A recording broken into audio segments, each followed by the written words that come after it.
Everyone, तो अभी हम हो गए हैं रेडी। आज है मेरा वट सावित्री का व्रत। तो वट सावित्री के आप लोगों को ढेर सारी शुभकामनाएं। और कौन कौन ये व्रत है आप लोग कमेंट में बताइएगा। तो गाइस, मेरे साथ ऐसा हुआ कि मैं व्रत हमेशा रहती हूँ, पर हमेशा अपने घर पे एमपी में रहती थी। और इस बार ये व्रत मुझे पड़ा है यूपी में, और यूपी में सुरियामा में पड़ा है। तो यहाँ के लोग ये व्रत कोई जानते भी नहीं हैं। और मैं आई थी केवल 4 दिन के लिए, तो यहाँ मुझे आए हुए 10 दिन हो गए। और मैं कल गई साड़ी पसंद करने के लिए, तो मुझे एक भी साड़ियाँ पसंद नहीं आई। कि ग्रीन साड़ी लिए हुए थे, तो यही साड़ी मुझे पहनना पड़ रहा है।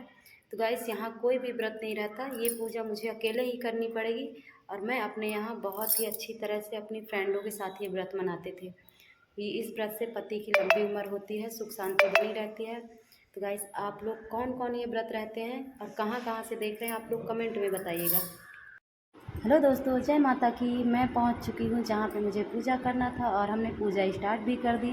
मुझे लगा था कि मैं यहां पे अकेले ही पूजा करूंगी, पर जैसे ही मैं वहां पे पहुंची तो मेरी एक इंस्टाग्राम फॉलोवर्स मुझे मिल गए, और उनके साथ ही मैं पूजा की। मुझे तो लगता था यूपी में कोई भी व्रत नहीं रहता है, पर वाकई में कोई नहीं रहता है यहाँ पे व्रत। सुरियामा में केवल मैं और एक लेडीज़ और थी, जो कि वो मुझे सोशल मीडिया की वजह से पहचानती हूँ। वैसे तो मेरी उनसे कोई भी पहचान नहीं थी। तो जब मैं वहाँ पे गई तो वो मुझे बोली कि दीदी बैठिए यहाँ पे, और फिर बैठ के हम दोनों ने अच्छे से पूजा स्टार्ट किया। तो उनकी इधर की पूजा कुछ अलग ढंग से होती है, और मेरे यहाँ की पूजा कुछ अलग तरह से होती है।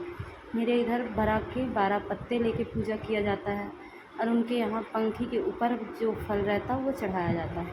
तो हमने बराक का पत्ता तुड़वाया, एक भैया थे, और उसमें प्रसाद चढ़ाया, सब श्रृंगार वगैरह चढ़ाया, और पूजा को स्टार्ट किया।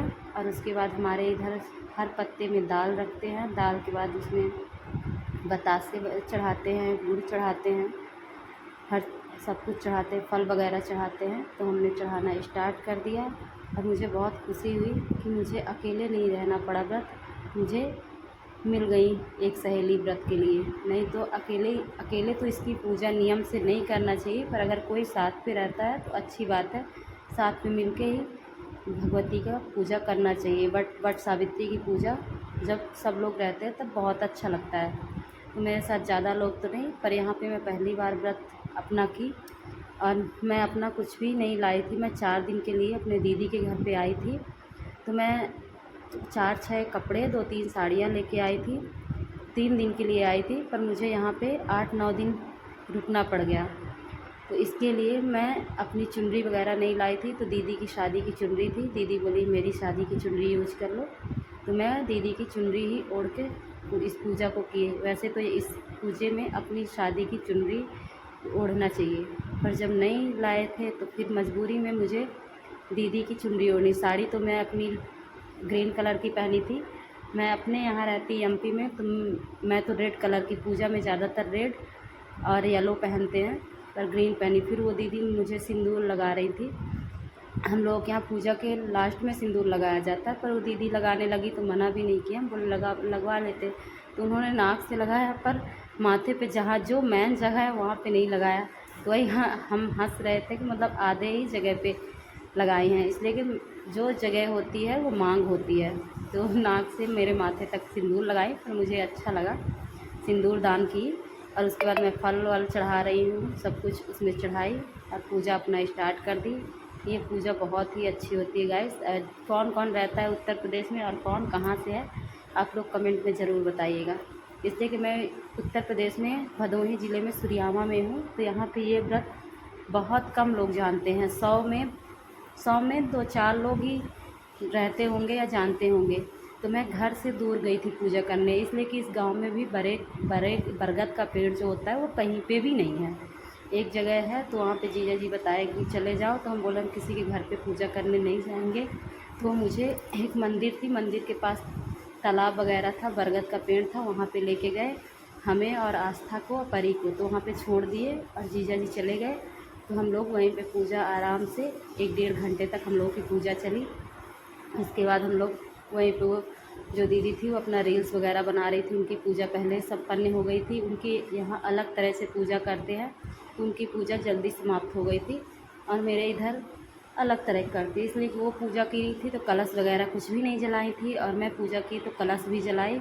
उनसे मैं पूछी आप इधर कलश वलश नहीं जलाते क्या? तो पता नहीं, मुझे तो यहाँ का सिस्टम नहीं पता, पर वो बताएं कि मेरे इधर नहीं जलाते हैं। अब पता नहीं, मुझे तो नहीं पता यूपी के बारे में, कौन कौन है कि यूपी से कमेंट करके बताइए। पर मुझे तो लगता है कि हर पूजे में कलश वगैरह, कलश के बगैर पूजा ही नहीं होती। कलश नारियल वगैरह ये तो ज़रूरी होता है।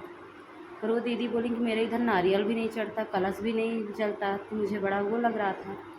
और हम फिर उसके बाद पूजा अपना आराम से कर रहे थे, पूजा किए और अपना पूरा सब सामग्री जो भी है तो माता रानी को सब चढ़ा दिए। और उसके बाद से फल,